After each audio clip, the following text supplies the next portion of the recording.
Morgan जिसके लिए जाने जाते हैं, कैप्टन मॉर्गन इंग्लैंड टीम को जो लीड करते हैं, वो दिखे।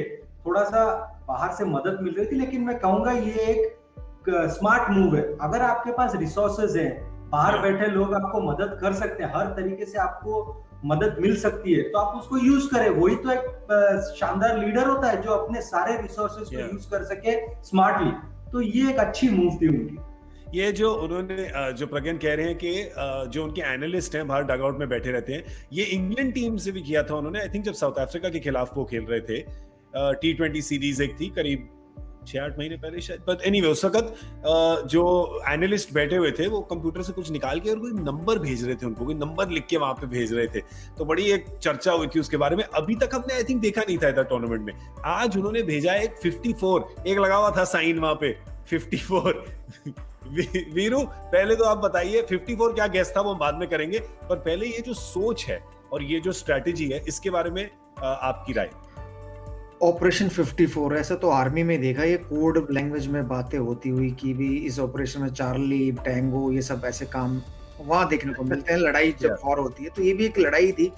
बट मेरे ख्याल से ये हो सकता है कि भी जो उन्होंने प्लान किया, उस प्लान का नाम उन्होंने 54 रखा हो कि अगर ऐसा होगा तो इस प्लान को एक्टिवेट कर सकते हैं या इस गेंदबाज को लेके आ सकते हैं इस समय, अगर ये विकेटें गिरती है या नहीं गिरती हैं, या वो एक थोड़ी हेल्प है जो बाहर से शायद डगआउट से कोचेज और मैनेजमेंट कैप्टन को हेल्प करना चाहती है।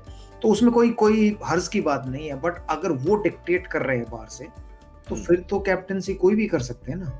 फिर तो कोई रोल ही नहीं रह गया अंदर उनकी इंस्टिंक्ट पावर का, जो जिसके लिए शायद वो जाने जाते हैं जब इंग्लैंड के लिए खेलते हैं, जो उनकी इंस्टिंक्ट होती है जिसके थ्रू वो कप्तानी करते हैं, वर्ल्ड कप जीते हैं।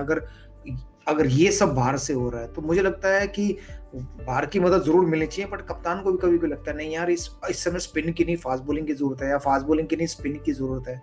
तो उसके खुद के भी इंस्टिंक्ट होते हैं जिसपे उसको जाना चाहिए। नो डाउट मैं ये नहीं कह रहा कि बाहर की मदद नहीं लेनी चाहिए।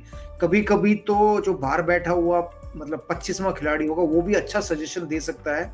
बस वो है कि वो सजेशन कैप्टन तक पहुंचे और उसको लगना चाहिए कि हाँ ये बात तो मेरे दिमाग में नहीं आई, तो ये शायद अगर मैं करूंगा तो मेरे लिए रिजल्ट बदल सकता है या मेरे लिए कुछ गेम चेंज हो सकता है। क्या अगर मॉर्गन ने मांगा होगा, आई एम श्योर, क्योंकि मॉर्गन काफी हम जानते हैं एनालिस्ट वगैरह के साथ बैठते हैं और एनालाइज करते हैं गेम को, तो मांगा होगा उन्होंने। मॉर्गन कह रहे होंगे कि आप बाहर से मेरे को ये पर्टिकुलर हेल्प दीजिए। नहीं, नो डाउट जरूर। मतलब मैं कह रहा हूँ कि ये ऐसा नहीं होता कि सडनली आपने कोई नंबर देखा और वो अंदर जाके कुछ करे। वो तो एक दिन पहले उन्होंने डिसाइड किया है कि भाई अगर ऐसा होगा तो ऐसा कर सकते हैं, ऐसा होगा तो ऐसा कर सकते हैं। मैं अगर भूल जाऊं तो मुझे रिमाइंड करा देना, ताकि जब मैं ड्रेसिंग रूम की तरफ देखूं तो मुझे याद आ जाए कि हाँ मतलब मुझे ये करना है इस सिचुएशन में। तो वो कोई बुराई नहीं है, वो कोई बुराई नहीं है उसमें, क्योंकि बहुत सारे MS धोनी, रोहित शर्मा, ये इंस्टिंक्ट कैप्टन है, ये डिसीजन लेते हैं जो घटता है ग्राउंड पर, उसी के अनुसार ये अपनी स्ट्रैटेजी बदल लेते हैं कि इंस्टिंक्ट। हाँ बिल्कुल। अगर MS की बात करूं मैं यहाँ पर, तो जैसे ही उन्होंने फील्ड पोजीशन लगाई थी एंडरसन के लिए, ना फाइन लेग था ना डीप स्क्वायर लेग था, सिर्फ 2 खिलाड़ी थे, एक डीप मिड विकेट एक लॉन्ग ऑन, और बाकी सारे खिलाड़ी ऑफ साइड में थे। तो ये आपको कोई एनालिस्ट नहीं बता सकता।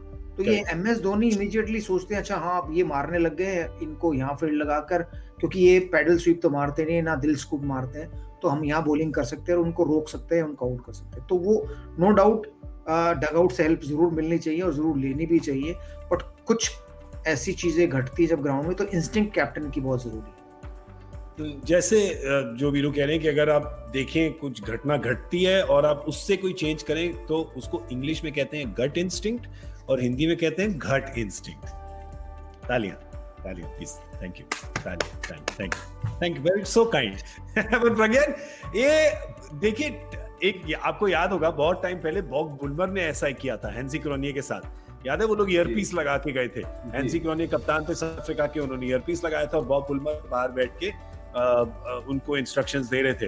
पर उस टाइम पे क्रिकेट की दुनिया बड़ी मतलब आग लग गई थी क्रिकेट की दुनिया में कि ये तो नहीं कर सकते आप, मतलब ये बातचीत चल रही है तो वो नहीं हो सकता। तो वो आपके हिसाब से वो डिफरेंट है उससे कि सेम है, या क्या व्यू है आपका? देखिए, वो अभी भी मुझे लगता है कि वो चीज आप इस्तेमाल नहीं कर सकते हैं, डायरेक्ट कम्युनिकेशन नहीं हो सकता, लेकिन आप बाहर से अगर इशारा दे सकते हैं और आपकी, जैसे मैं कह रहा हूँ, आपके पास अगर रिसोर्सेस है, आपको पता है आप लॉ के दायरे में जाकर आपके रिसोर्सेस को यूज कर रहे हैं, तो ये एक कप्तान की तारीफ की जा सकती है। मैं मानता हूँ काफी कप्तान होते हैं, जैसे वीरू भाई हो गए, रोहित हो गया, या धोनी भाई हो गए, ये लोग उनका एक तरीका है।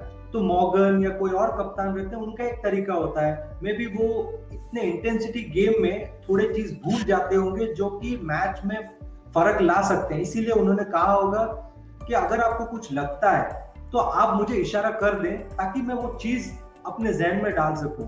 लेकिन इतने सक्सेसफुल कप्तान रहे हैं तो उनका इंस्टिंक्ट तो जरूर होता होगा, वो तो निर्णय लेते होंगे, लेकिन कभी कभी छोटे छोटे चीज भूल जाते होंगे, जिससे उनको बाहर से मदद चाहिए।